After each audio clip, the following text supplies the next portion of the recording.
Монголын тамирчид тамирчдын өдрийг 19 саалт 29 мөнгө 42 хүрэл медальтай угтлаа. Ойхерийн төмрийн гаралт өмнөх оны мөн үеэс 46.2%-аар өсжээ. Онгар сар 23 хүн гол нуурын усанд осолджээ. Монгол хүн нэгдсэн үндэсний байгууллагыг төлөөлөн Казахстан улсад сунаа. Ирэх сард нутгийн өмнөд хэсэг болон Говийн аймагуудын нутгаар бороохор ихтэй байна.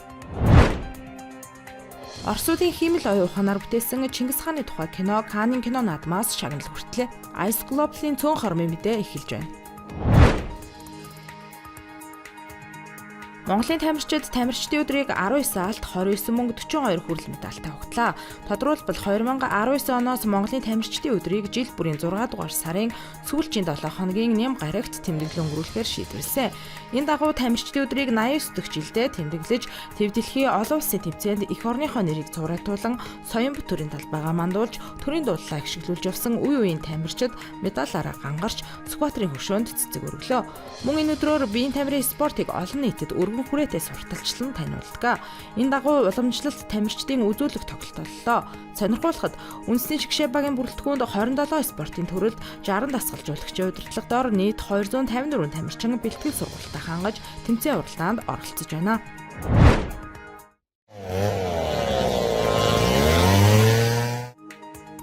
Улсын хэмжээнд он гарсаар 12 аймгийн 64 сум нийслэлийн 3 дүүрэгт нийт 134 удаагийн ойхерийн галт төмөр бүртгэгджээ. Үүнийг өнгөрсөн оны мөн үетэй харьцуулахад 46.2%-аар өссөн байна. Аймагуудаас хамгийн их нь Сэлэнг аймагт 39, Дорндод 22, Хинтэд 18, Сүхбаатарт 13, Булганд 13, Төв аймагт 10, Хөвсгөлд 6 удаагийн ойхерийн төмөр гарчээ.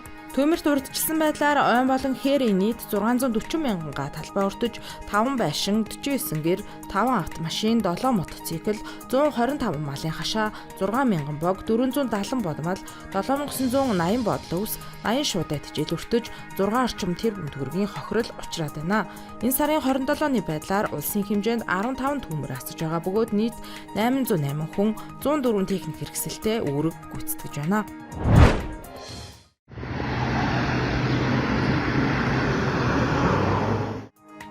Он гарсаар улсын хэмжээнд гол нуурын усанд осолдсон 38 удаагийн дуудлага мэдээлэл бүртгэгдэж 23 хүн буюу 16 том хүн 7 хүүхэд амь насаа алдаад байна.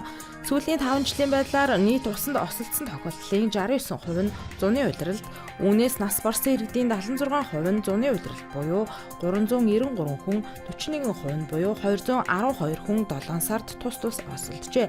Түнчлэн 153 тохиолдол буюу 26% нь туулголд, 67 тохиолдол буюу 11% нь хэрлэн голд, 31 тохиолдол буюу 5% нь орхон голд тус амь алдсан байна.